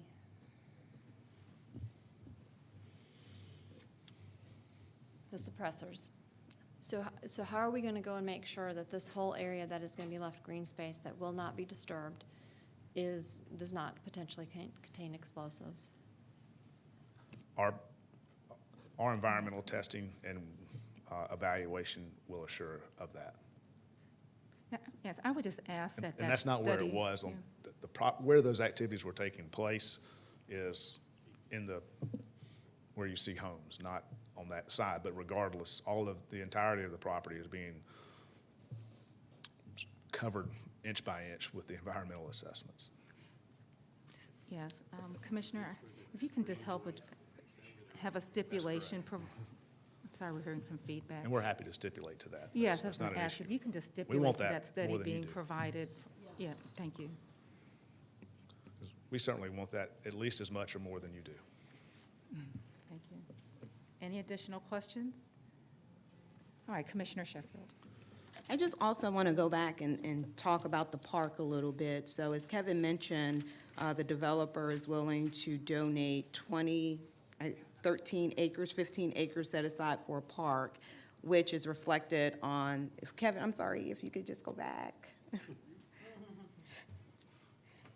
I hope you got your Fitbit on. You can if you can just pull up and show us where the proposed park would be. Sure. It's right, okay.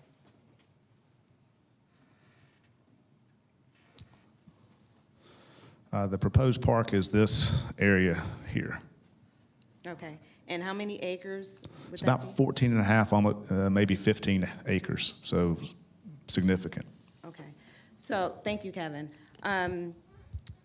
It is an offer to the county, and we, along with Parks and Recreation, and our engineers and stormwater management, they are researching whether or not it would be of a benefit for the county to take on.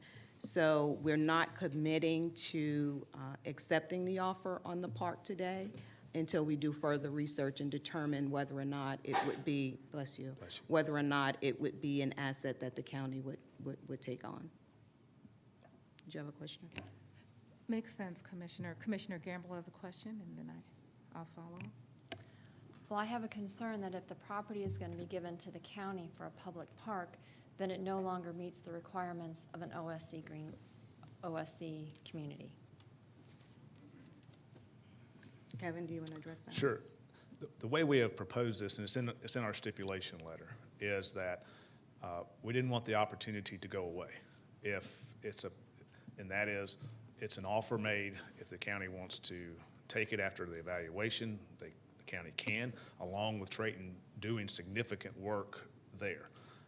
In the stipulation letter, I've provided that in the event the county does want to take it, to use it as a public park for the enjoyment of the community at large, then it still counts as our open space requirement to meet it. Because it's an either or. If the county doesn't want to use it, we're still going to preserve it and make it usable for our residents. The only question is it going to be usable in the future for just our residents or for just our residents and the community at large?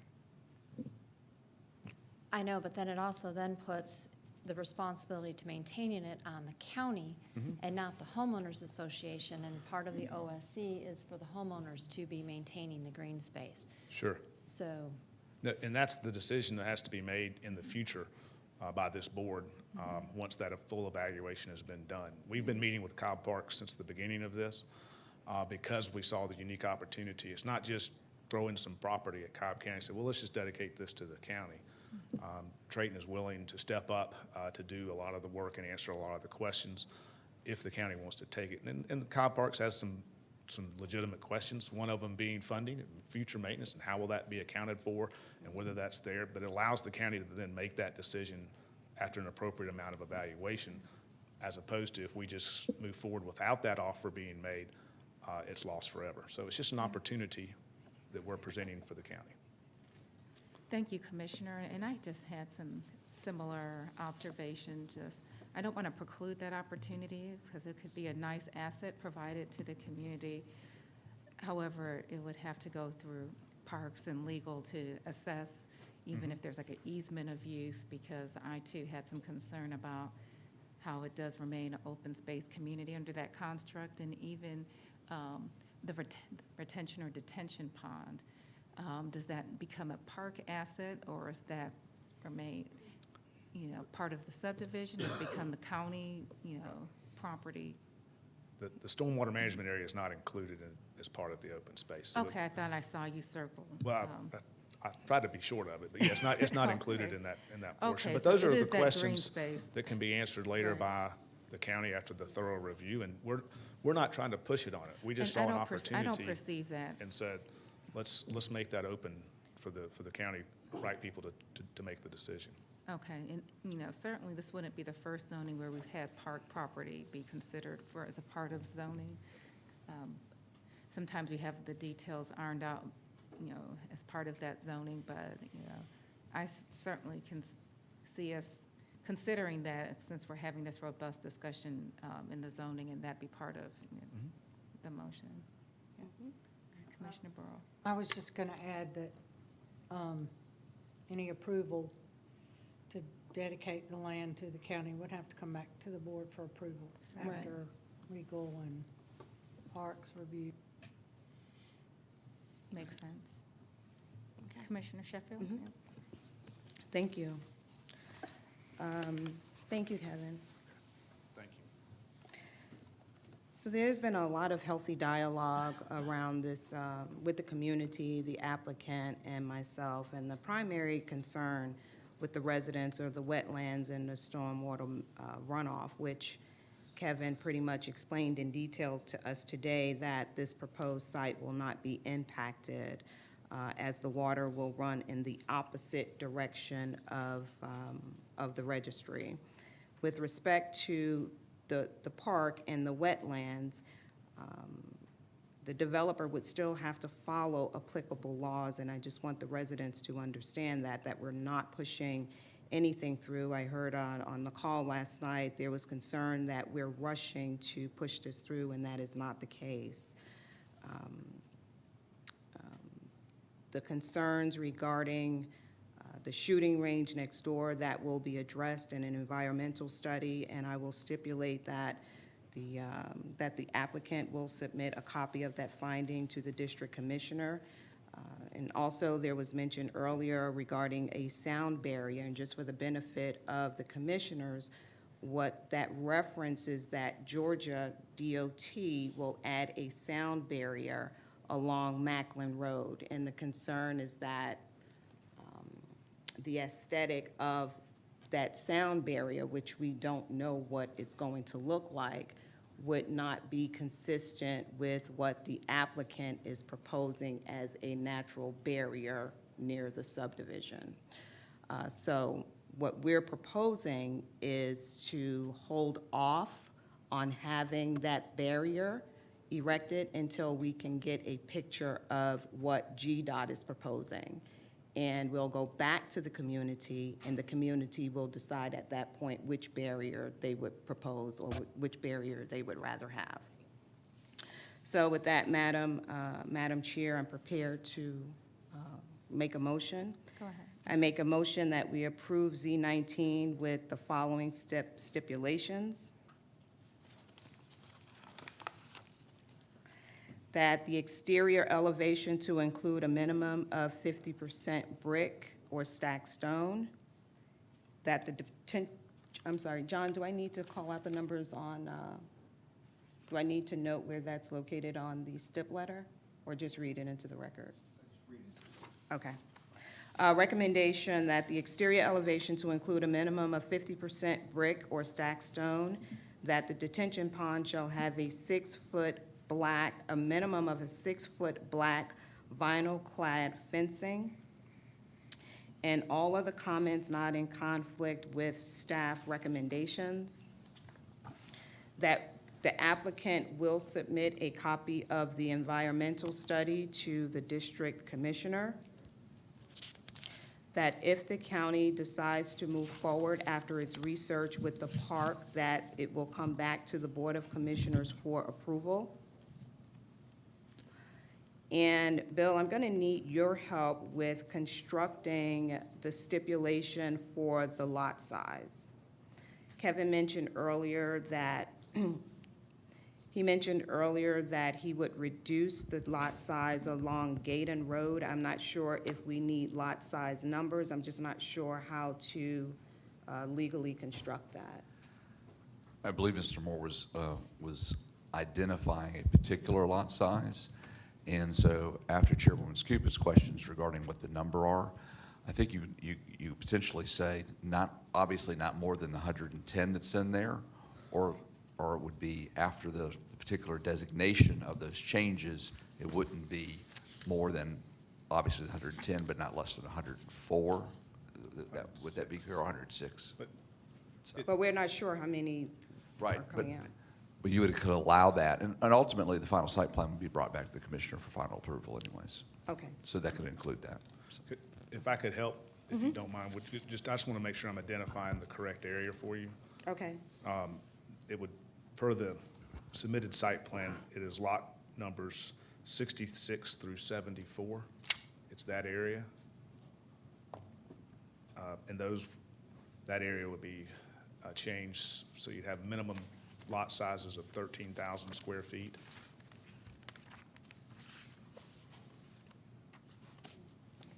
And that increases the size of them, as well as minimum 13,000 square foot lots and in that area. That borders that R20 area. And that's lots 66 through 74.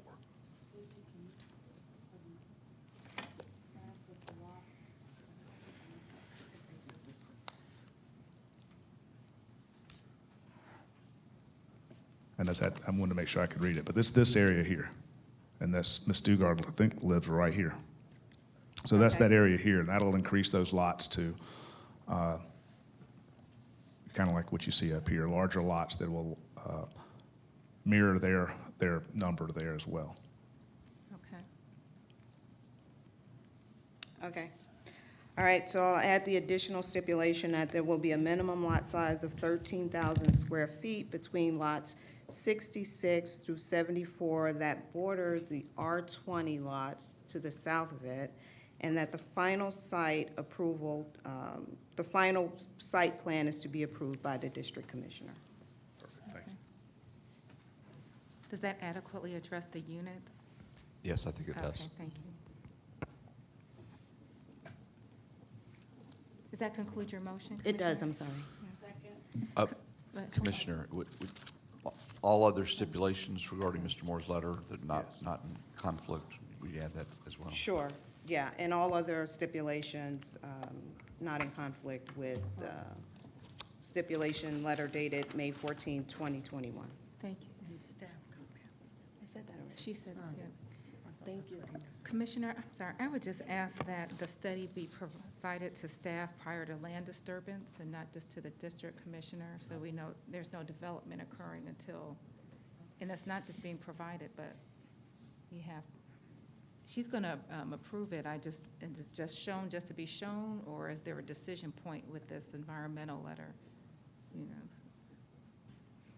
And I don't know how, I don't know how the findings are worded, but there should be some decision point based off of what's seen from the letter prior to the site being developed. I don't know if it's just to say approval. Recommendation to review it with legal. Just review it, yes, or district commissioner to approve. I just need help from staff, that this land disturbance doesn't occur unless we are certain that there are no environmental issues associated with the property. Oh, yes, John. Can I make one suggestion, Chairwoman Cupid? Yes, sir. You know, as far as that study goes, maybe put, change the condition to read that the environmental study be submitted to community development and the district commissioner, and any remediation that's required be done prior to the first building permit. And I say it like that because they meant to dig something up during Okay. land disturbance. Is that okay with you, Commissioner? Okay. Does your motion include the changes and stipulations? Okay, It does. all right. Do I need to read what John just said into the record? Or we're clear? I You can incorporate that into your motion, so. Yes, I will incorporate that into the motion. Thank you. Great. There was a motion. Was there a second? There was a second. Any further discussion? All those in favor of this motion, please raise your hand. All those in opposition, please raise your hand. The motion passes 4-1 with Commissioner Gambrell in opposition. Thank you. Thank you, Commissioners. All righty, so on to Z11, Z19. The next case that I have is Z21. Correct. Okay, next case is rezoning case Z21, Swamp Mine LLC, request for rezoning from GC to NRC for a package store in land lot 866 of the 19th district. The property is located on the south side of Powder Springs Road and on the east side of Sanders Road. The applicant is present. Is there anyone here in person opposed to rezoning case Z21? No. Madam Chair, there's no one here in person and there's no one here virtually opposed. So I would ask the applicant to come forward to be sworn in to make his presentation.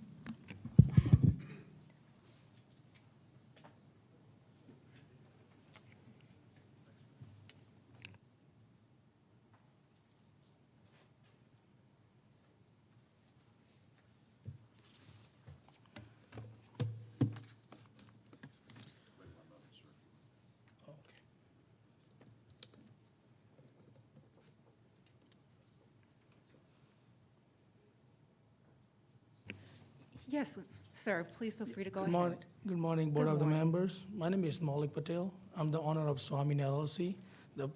I'm applicant for Z21. I'm trying to rezoning my property from GC to NRC to addition the building for the package store. And I have the last meeting, and they recommend me some condition to approval, and I got the list, and I'm agreed to do all that, whatever recommended by the county, I'm agreed for the doing that. They wants me to do, front side, the building.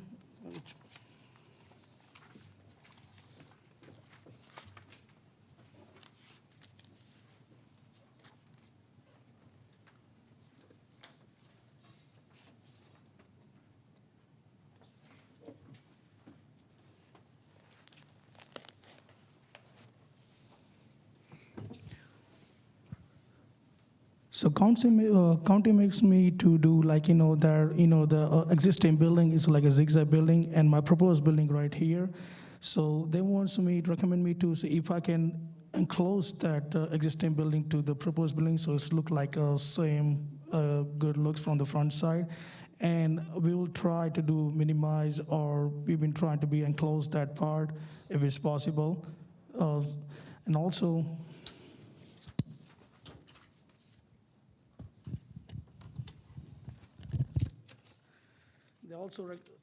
They also recommend me to enclose the dumpster for the rules and regulation, also adding some paving on the backside, so the dumpster cannot back on the Sanders Road. They had to turn around, so we add some paving over there in the backside of the building.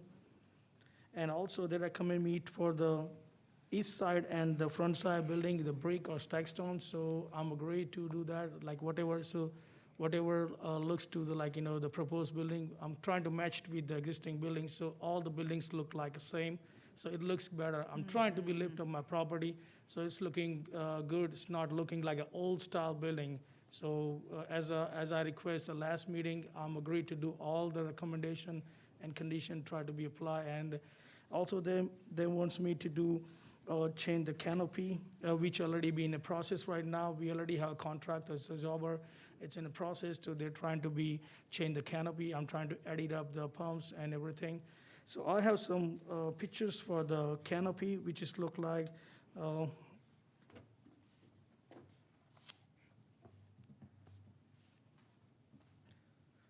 So we are renovating the canopy, and this is gonna be look like the image. So one side is gonna be, say, like a chevron, and the other two sides gonna be lit up. So it's gonna be look completely like change my property image and everything.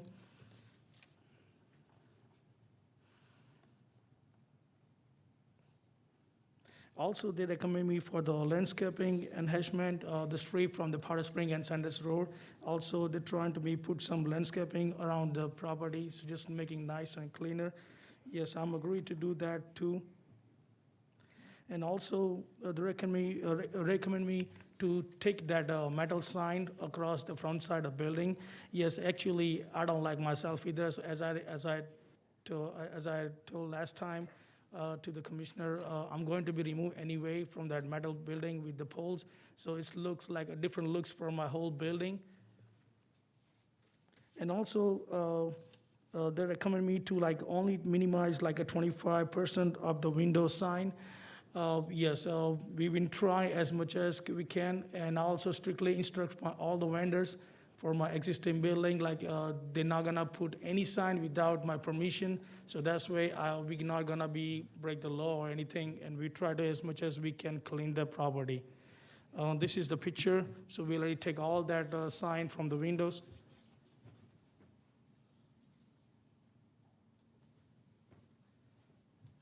So it says like all the windows, I took it down, that signs. Sometimes, I'm not being present or my employee, and the vendors, the salesmen, without telling us, they just go and put the sign, advertise the beer. And once we notice and we figure out, and I know that now, so I'm pretty sure now I'm gonna keep it up as much as 25% sign keep allowing. And I'm also,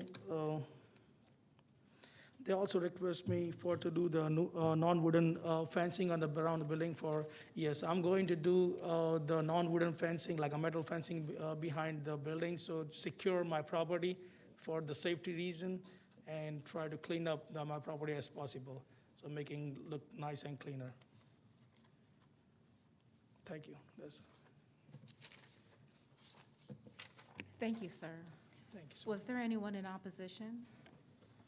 That's right, there was no opposition. Commissioner Sheffield? Thank you, Madam Chair. Thank you for your presentation today. And I didn't have an opportunity to speak with you regarding your plans at the site. And there are some details that I would like to flush out with the applicant. And I recommend that we hold this case to the June 15, 2021 zoning hearing. Okay. Is there a second? Second. Any further discussion? All those in favor of holding this case till June 22nd, please raise your hand. The motion passes 5-0. Thank you. All right, John, I'm not seeing anything else on the agenda for today. I am sorry to announce there is no more business to hear today. Don't be sorry, be glad. Record time. Great, well, thank you, commissioners. This concludes our zoning hearing for today.